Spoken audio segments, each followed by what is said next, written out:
What's next in the Katt Williams saga? First of all, again, thank you, Club Shay Shay, Shannon Sharp. Great interview. And I'd like to see...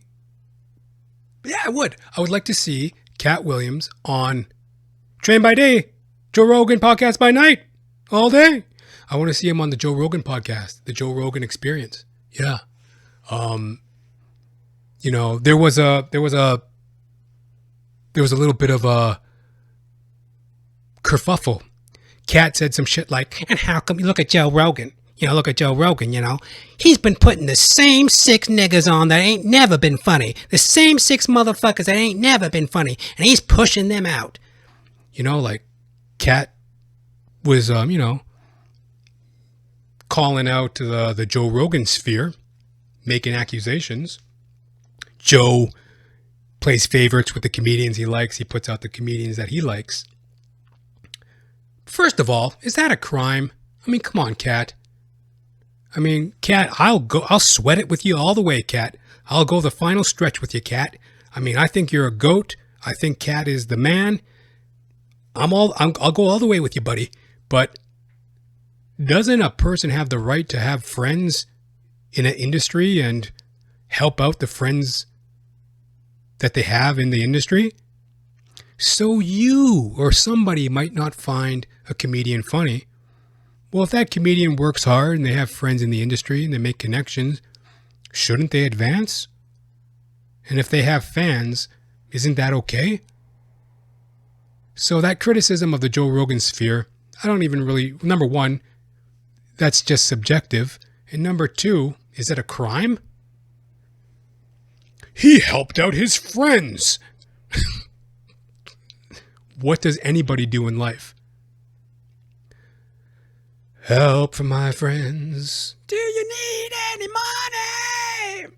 I just need somebody to fuck. So anyways, so after the Shannon Sharp interview, Club Shay Shay, Katt made his comments about the Joe Rogan sphere. Then somebody on X said, at It's a Vibe on X said, Katt Williams addresses never being on Joe Rogan's podcast, and he quotes, Joe don't want me on there. Joe got 6 comedians that ain't ever been funny, and he wants to push it out. So that's what Katt said about Joe Rogan. Joe Rogan responded, I love Katt. He's one of my favorite comics, and I'd love to have him on. We talk about him all the time. If he's down, I'll make it happen. That was my Joe Rogan impression. Don't really have one, but that's what he said. I love Katt. He's one of my favorite comics, and I'd love to have him on. We talk about him all the time. If he's down, I'll make it happen. And I've heard that. I've heard Joe Rogan praise Katt in the past on his podcast. Always talked very highly of him. I've seen Rogan do that a few times. Though, to Katt's point, it's very interesting because the whole thing about the Joe Rogan experience, which Joe puts out there almost as a marketing tool, like one of the claims, one of the guarantees behind the Joe Rogan experience is that Joe Rogan only puts on guests that he personally wants to talk to. So that's the claim and that's the guarantee. I think that's pretty public that Joe has made about his show. He only puts on guests that he personally wants to talk to.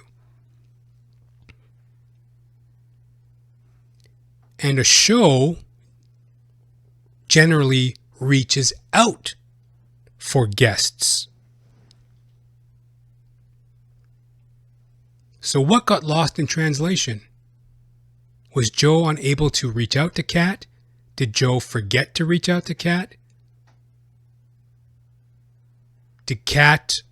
Is Katt kind of elusive? I mean, I'm sure Katt ain't exactly the easiest guy to get a hold of. So like, was it just 2 ships crossing in the night? Missed opportunities? Because, it ain't no crime to have friends that you put on your podcast, have friends that you bring into your business and to bring into your world to help out. That ain't no crime. So, Katt ragging on Joe about that is wrong. But then Katt does have a point where it's like, well, it's pretty common knowledge that Joe has on comics that he personally wants to hear from. Was there never an invite? Was there never an outreach? Or could it have been just, like I said, two ships crossing in the night, missed signals? Joe's a very busy guy. Katt's a very busy guy. These are two high-level, extremely busy people. Where's the time? Where's the time to make it happen? It could have just been all a miscommunication. And that's really what I think it was. You know what I mean? Because, hey, I'm a Rogan fan, and he's a real forthright, upstanding guy. One of the brightest lights in entertainment and just in the souls of the people. He stands for a lot of good things, Joe Rogan. So, I think it was just a mixing of signals. Ain't no big deal. Katt, you've been pimping since been pimping. Get your pimp ass on that show and go rock up another legendary podcast. Go get them numbers. You know what I mean? We'd all love to see two goats locking horns and breaking bread. So yeah, do it.